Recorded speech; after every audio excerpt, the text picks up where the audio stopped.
अस्सलाम वालेकुम नाज़रीन, मैं हूं आपको समीर बेग और आप देख रहे हैं FM4 के टीवी का प्रोग्राम कामयाब लोग। इस प्रोग्राम में हम ऐसे लोगों को मदऊ करते हैं जिन्होंने अंत तक मेहनत के साथ कामयाबियां समेटी और माशरे की तमीर तरक्की में अपना अहम किरदार अदा कर रहे हैं। इसी सिलसिले में मेरे साथ स्टूडियो में मौजूद हैं नामवर कानूनदार नासिर इबादत मलिक एडवोकेट।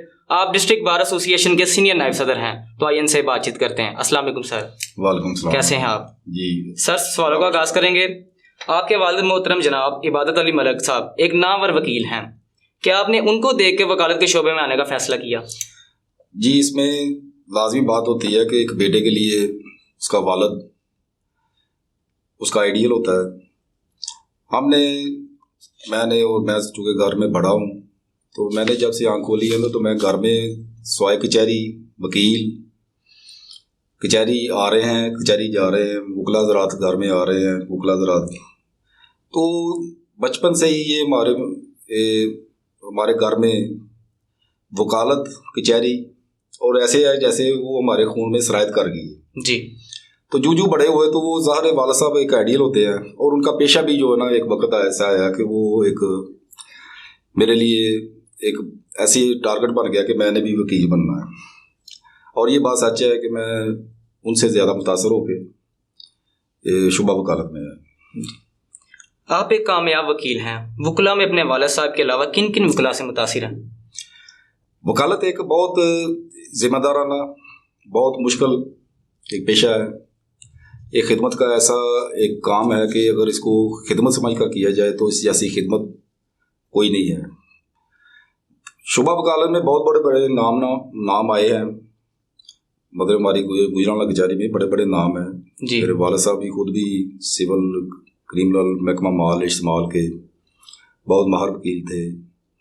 उनके दोस्त वो एक जिक्र करते होते हैं अपने उस्ताद मोहतरम जैदी साहब, उनके यहाँ हमारे शेख गुलाम मोहम्मद साहब बहुत अच्छे सिविल के वकील, मलिक शौकत अवान साहब, जनाब अपना साहबजादा मनीर अब्बासी साहब अपने काम में। इस तरह और बहुत सारे नाम हैं, मलिक शौकत अवान साहब, खुर्शीद सोडी साहब, जिन्होंने शाह मुजफ्फर खान साहब, ऐसे बहुत सारे नाम हैं कि जिन्होंने अपने शुबा वकालत में बहुत बड़ा नाम कमाया है। मतलब आप समझ लें कि वो हमारे लिए एक आइडियल जी, और जिनको देखकर उस्तादों में शामिल होते हैं, जिनको देख कर हम सीखते हैं और अपना सफ़र जो है वकालत में जारी रखते हैं। तो ये बहुत मेहनत तलब का शोबा है। इसमें मेहनत करने वाले जो है उन्होंने अपने नाम कमाए हैं। पाकिस्तान में इंसाफ का असूल बहुत मुश्किल है। यहाँ पर तो ये बात मशहूर है, दादा दरख्वास्त दे तो पोते को इंसाफ मिलता है। इंसाफ की फराहमी में इतनी तखीर क्यों है? ये समझ लें कि हमारे बदकिस्मती है कि ये पाकिस्तान बनने के बाद बहुत सारी जो हमारा नया पाकिस्तान मुसलमानों के लिए बनाया गया था जी, और इसमें ये था कि हम एक अलहदा वतन जो है जिसमें मुसलमान और यहाँ रहने वाले उनको आसानियाँ पैदा होंगी, लेकिन बदकिस्मती से हम कोई ऐसी कानून साजी नहीं कर सके कि जिससे आम आदमी जो है उसको रिलीफ मिलता महसूस हो। यह बदकिस्मती समझ ले। और इतना बोझ है हमारे अदारों पर, अदालती सिस्टम पर जी, जो मुकदमा का फैसला है वो बर वक्त नहीं कर पा रहे और सिस्टम की खराबी भी है इसमें। ज़ाहिर है माशरे के बाकी जो अदारे हैं, माशरे के बाकी जो रुझानात होते हैं वो भी दूसरे इदारों पर जो है असरअंदाज होते हैं। इसी तरह अदलिया पर भी कानून जो इंसाफ देने वाले इदारे हैं जी, उन पर भी ऐसा बोझ आया है कि वो बर वक्त जो है ना वो अपने काम को जारी नहीं रख सकते। बहुत ज़्यादा बोझ है उन पर। तो वाकई ये बात ठीक है, बहुत सारे ऐसे काम होते हैं कि जो दादा अपना कोई केस करता है तो पोता जो वो सुन ले तो वो भी बड़ी बात है। जी, ये हमारा मसला आ रहा है। क्या आप पाकिस्तान के अदालती निज़ाम से मुतमिन हैं? पाकिस्तान का अदालती निज़ाम जो है ज़ाहिर है ये हमारा अंग्रेज़ों का बनाया हुआ कानून जो चल रहा था जी, उसके मुताबिक जो हम इसको मज़ीद जो बेहतरियाँ करनी चाहिए थी वो हम नहीं कायम कर पाए जी, और लकीर का फ़कीर बन के हम इस निज़ाम को चलाने की कोशिश कर रहे हैं जो कि अब जदीद ज़माने का जदीद दौर का अता नहीं कर पा रहा। और जो मसाइल हमारे बढ़ते जा रहे हैं, माशरती मसाइल, उनके मुताबिक हमारा अदालती निज़ाम जो है वो पूरा नहीं कर पा रहा और लोग मुतमिन नहीं हैं। बज़ाहिर जो है अदालती सिस्टम से हमारे माशरा जो है वो मुतमिन नहीं है। देखें, हम एक इस्लामी मुल्क है, ये पाकिस्तान जो है ये इस्लाम के नाम पर बना है जी। और हम बहुत सारी चीज़ें ऐसी हैं जिनको एक इस्लामी तरीक़ाकार के मुताबिक, नबी करीम सल्लल्लाहु अलैहि वसल्लम की सुन्नत के मुताबिक उनके हम जो उन्होंने तरीक़ाकार वज़ा किए थे, अगर हम उनको अडॉप्ट करते जाते तो शायद ये मामला जो है इतने गंभीर ना होते। मतलब काजी सिस्टम है हमारे पास कि मौके पर जो फैसले होते हैं वो ऐसी सूरत जो है हम बनाने में नाकाम रहे हैं। और एक वही जो अंग्रेज़ ने बनाया हुआ कानून था वो तो उसकी अपनी ज़रूरतें थी, उसके मुताबिक उन्होंने बनाया था, लेकिन हमने उसमें ज़्यादा तब्दीली नहीं की जिसकी वजह से हमें मसाइल आ रहे हैं। और पाकिस्तानी माशरे के जो मसाइल हैं वो हमारा अदालती सिस्टम जो है वो पूरा करने में तकरीबन नाकाम हो चुका है। और दुनिया में ये हमारी एक वो उन्होंने कैटेगरी अपना बनाई हुई है कि पाकिस्तान अदालती सिस्टम में 128वां नंबर है जी। तो ये ऐसे हक़ाइक़ हैं कि जिनको जराया नहीं जा सकता। इसमें बेहतरी की बहुत ज़्यादा ज़रूरत है, बहुत ज़्यादा ज़रूरत है। आप वकला सियासत में भी हैं। इस वक्त आप डिस्ट्रिक्ट बार एसोसिएशन गुजरांवाले के सीनियर नायब सदर हैं। आप सियासत में कैसे आए?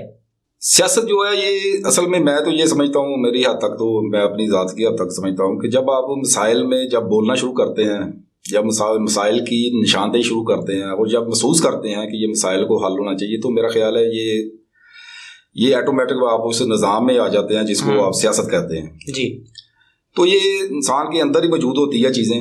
बाज़ लोग साइलेंट होकर, खामोश होकर ज़िंदगी गुजार लेते हैं, बाज़ जो है वो खामोशी के साथ ज़िंदगी नहीं गुजरती उनको, और फिर जो मसाइल को हल करने की कोशिश होती है तो ऐसा ऐसा जो है ना वो इंसान समझता है कि मैं अगर ये खुद करूं या मैं खुद आगे बढ़ूं तो हो सकता है मैं ये मसाइल जो है ना बेहतर अंदाज से हल कर सकता हूँ। तो ये सियासत मतलब जो पॉलिटिक्स होती है ये मेरा ख्याल है इसी तरह जो है ना लोग आगे आते हैं और आगे बढ़कर जो है ना वो समझते हैं कि हम मसाइल को अगर हम खुद लीड करें तो ज़्यादा बेहतर तरीके से हल कर सकते हैं। इसी नज़र में कि वकला के जो मसाइल हैं हम वो इलेक्शन में आए ताकि उनके जो मसाइल हैं उनको समझें और जितनी हद तक कोशिश हो सकती है इस निज़ाम के अंदर रहते हुए हम उनको हल करें, और काफ़ी हद तक किए भी हैं। मैं ये समझता हूँ कि ये एक कुदरती अमर होता है, कुदरती एक होता है कि जो आपने सियासत में आना है ये यकदम नहीं बंदा आता ना आ सकता है, और ये जो उसके अंदर मसाइल को हल करने की एक ख्वाहिश होती है तो ये सियासत में लेकर आती है जी। बार और जुडिशरी का रिश्ता मजबूत है?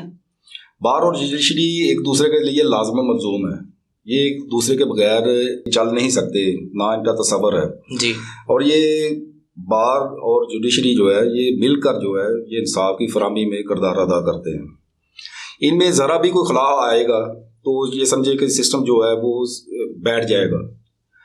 और बार और अदलिया के तलका जो है वो उनका अच्छा होना और इंतहाई अच्छा होना और मजबूत होना ये इंसाफ की फराहमी के लिए बहुत ज़रूरी है।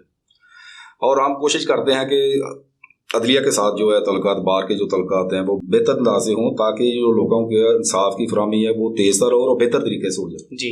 गुजरांवाला एक बड़ा ज़िला और एक बड़ा डिवीज़न है, इसमें हाईकोर्ट बेंच का ना होना एक जुल्म नहीं? ये देखें जी, ये आम बात है कि इंसाफ दहलीज पर होना चाहिए और इंसाफ दहलीज पर मिलना चाहिए जी। अगर इंसाफ जो है वो आपके पहुंच से दूर हो जाता है, महंगा हो जाता है, आपको इंसाफ लेने के लिए आपको बहुत ज़्यादा ऐसी कोशिश करनी पड़ती है। और बहुत सारे लोग हैं जो हमारा अदालती सिस्टम है इसमें तक पहुंचने तक बहुत सारे लोग इंसाफ को लेने के लिए वो कोशिश नहीं कर पाते क्योंकि हमारा अदालती सिस्टम जो है ये इंसाफ की फराहमी जो है वो सस्ती नहीं है, महंगी है। और आप अंदाज़ा करें कि एक जो मियाँ वाली में आदमी रहता है वो रात को चलता है, सुबह वो लाहौर पहुंचता है, वो पता लगता है ये जज साहब आज जो है वो छुट्टी पर है, वो आगे वो ये नहीं होता कि वो सुबह चले तो हाई कोर्ट को जाके वो टच कर ले, उसको रात पहले एक दिन पहले जो है ना वो सफ़र करना पड़ता है लाहौर के लिए। और आम आदमी, गरीब आदमी जो मुकदमा में आगे आकर तारीख मिल जाती है तो जो डिसाइड होता है इसमें इंसाफ की फराहमी जो है वो जो सस्ता इंसाफ जो होता है इंसाफ दहलीज पर मिलना चाहिए, इसकी नफ़ी होती है। तो ये हम कोशिश कर रहे हैं कि तमाम जो हाई कोर्ट की सतह तक जो इंसाफ के फराहमी है वो कम अज़ कम जो डिवीज़नल हेडक्वार्टर हैं वहाँ तक आए ताकि लोग आसानी से रसाई हासिल कर सकें। जो एक मिसाल है कि इंसाफ दहलीज पर होना चाहिए, इसमें कोई मदद हासिल हो जी। इस बात को आगे बढ़ाया जा सके ताकि लोगों को सस्ता और फौरी इंसाफ मिल सके, जो कि अभी तक जो है ये जो बड़ा मुश्किल है। तो ये कोशिश जारी है और हमने इस कोशिश में हर हफ्ता को एक हड़ताल करते हैं और मुख्तलिफ मरासलात भेजते हैं ऊपर हाई कमान को कि ये हाई कोर्ट में डिवीज़न हेडक्वार्टर की सतह पर जो है ये हाई कोर्ट का बेंच बनना चाहिए। डिस्ट्रिक्ट सेशन कोर्ट में जजेस की तादाद से मुतमिन हैं आप? जितना इस वक्त साइलान का रश है डिस्ट्रिक्ट कोर्ट्स में, अदालतों में, और एक एक जज साहबान के पास जो है वो बहुत ज़्यादा रश होता है, तो जो हम समझते हैं कि वो पूरा वक्त और एक जज के लिए बड़ा मुश्किल हो जाता है कि वो पूरा वक्त दे के और एक केस है उसकी गहराई तक पहुंच सके। तो ये इसमें ये लाजम बात है कि ये हमारे गुजरांवाला में भी कमी है, जो रश आ रहा है जहाँ अदालतों में केसेस का, उस लिहाज से हमारे डिस्ट्रिक्ट कोर्ट्स में, सिविल कोर्ट्स, सेशन कोर्ट्स में ये अपना जजी तादाद को ज़्यादा होना चाहिए। बतौर कानूनदान समझते हैं कि गुजरांवाले के लोगों को फौरी और सस्ता इंसाफ मिल रहा है?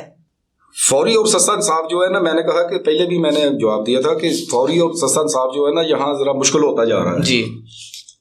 रश की वजह से, केसेस के रश की वजह से और हाई कोर्ट का बेंच ना होने की वजह से मुख्तलिफ मसाइल हैं। यहाँ लोग जो एक दूसरे के साथ खराजात का जो ज़्यादा हो जाना, ये भी मसला आ रहा है।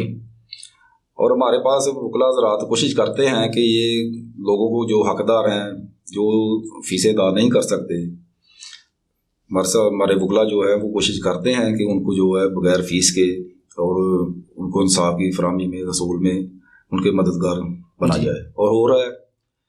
लेकिन बाज़ार जो देखा जाए तो इतना आसान नहीं है, सस्ता नहीं है इंसान जी। वकला सियासत में तो अब हैं ही, अमली सियासत में आने का सोचा? MPA MNA बनने को दिल नहीं चाहता? जो मुल्क के हालात हैं इसमें तो एक कारकुन, एक वर्कर जो है सोच भी नहीं सकता इस सिस्टम में आने का। जी। जो इस वक्त बाजार जो नज़र आ रहा है कि एक माफिया की सूरत बनती जा रही है हमारी सियासत, तो ये मैं समझता हूँ कि ये अगर आपने खिदमत करनी है तो किसी भी फोरम में रहकर, किसी भी जगह रहकर, उसकी कम्युनिटी को वहाँ रहकर आप नेक नीति के साथ अगर वो काम करना चाहते हैं और कर सकते हैं, तो हर सतह पर काम करने का अगर आपके अंदर जज्बा मौजूद है तो हर जगह कर सकते हैं। ज़रूरी नहीं है वो आप कौमी सियासत में आके, सूबाई में आके, जहाँ जहाँ आपकी ड्यूटी है, जहाँ जहाँ आपका फोरम है, उसमें रहकर आप बेहतर खिदमत कर सकते हैं। तो अभी तो ये समझते हैं कि वकला की हद तक जो है हम जब उनकी खिदमत और उनके हवाले से जो काम हो रहे हैं या कर सकते हैं वो करें। जी। पाकिस्तान एक वकील यानी हज़रत कायद-ए-आज़म रहमतुल्लाह अलैह ने बनाया था, बतौर वकील आप इसकी मजबूती के लिए क्या कर रहे हैं? हज़रत कायद-ए-आज़म जो मोहम्मद अली जिन्ना साहब हैं, उन्होंने बतौर वकील और बतौर एक रहनुमा, एक लीडर के पाकिस्तान का केस बहुत अच्छा लड़ा और पाकिस्तान को मार्ज़ वजूद में आया जी। और मैं समझता हूँ कि उनकी जदोजहद जो है ये आज हम आज़ाद पाकिस्तान में रह रहे हैं, ये उनकी कोशिशों की वजह से है। और ये हमारे लिए एजाज़ है वकला बरादरी के लिए कि वो एक कानूनदान भी थे, एक माहिर वकील भी थे, तो ये हमारे लिए बड़े एजाज़ की बात है। और मैं समझता हूँ कि पाकिस्तान की वकला कम्यूनिटी जो है, वकला बरादरी, इसने हमेशा कानून की बालादस्ती के लिए, पाकिस्तान की सलामती के लिए जी, पाकिस्तान की बेहतरी के लिए आज तक जितनी मूवमेंट वकला बरादरी ने चलाई हैं पाकिस्तान को मज़ीद मजबूत करने के लिए, शायद ही किसी कम्युनिटी ने ये आज तक किया हो। और हमेशा वकला बरादरी बढ़ चढ़ कर पाकिस्तान की मजबूती के लिए, बेहतर पाकिस्तान के लिए हमेशा बढ़ चढ़ कर हिस्सा लेती रही है और आइंदा भी लेती रहेगी। नए आने वाले वकला को क्या पैगाम देना चाहेंगे आप? नए आने वाले वकला के लिए मेरा ख्याल है कि मेरा ज़ाती क्योंकि मैं तो वकला फैमिली से ताल्लुक़ रखता हूँ, सारी ज़िंदगी जो है हमने वकालत और इसके पेशे के लिए या इसकी अहमियत के लिए हमेशा जो है वो हमने अच्छा घर से ही अच्छा सोच कर आए हैं। और अमली तौर पर भी गुजरांवाला बार में हमारा तलक एक अच्छा तारफ़ वाला साहब के वाले से, तो मैं ये समझता हूँ कि एक अखलाकी लिहाज से एक वकील को एक आला इक़्तिदार का जो है मालिक होना चाहिए जी।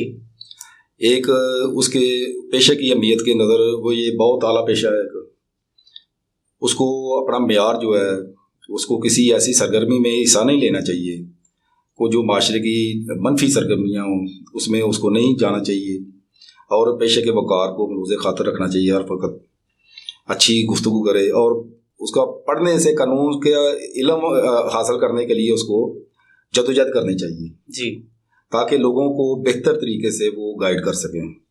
तो नए वकला से ये है कि मेहनत करें और मेहनत करके अपना मुकाम जो है, ये बहुत आला पेशा है, बहुत आला पेशा है, तो इसमें अपना नाम जो है अच्छे अंदाज से मुस्बत सरगर्मियों के साथ उसको आगे लेकर जाए। जी सर, बहुत शुक्रिया आपका अपने हमारे स्टूडियो में टाइम दिया। आपका बहुत शुक्रिया, आज आपने मुझे मौका दिया कि मैं अपने ख्यालात जो है पेश कर सकूँ। बहुत शुक्रिया आपका कि आप जो आपने मुझे मौका दिया, और मैं शुक्रगुजार हूँ FM 4K TV का भी, उसकी टीम का भी, और ख़ास तौर पर अदरीस नाज साहब का भी, कि जो बहुत अच्छा एक प्रोग्राम जो है लोगों की आगाही के लिए ये प्रोग्राम चला रहे हैं, ताकि सबको मौका दे रहे हैं कि वो अपने ख्यालात का इज़हार कर सकें। बहुत शुक्रिया जी नाज़रीन, ये था आज का प्रोग्राम। उम्मीद है इस प्रोग्राम में से आपको बहुत कुछ सीखने को मिला होगा। अपने मेज़बान समीर बे को इजाज़त दीजिए। अल्लाह हाफिज़।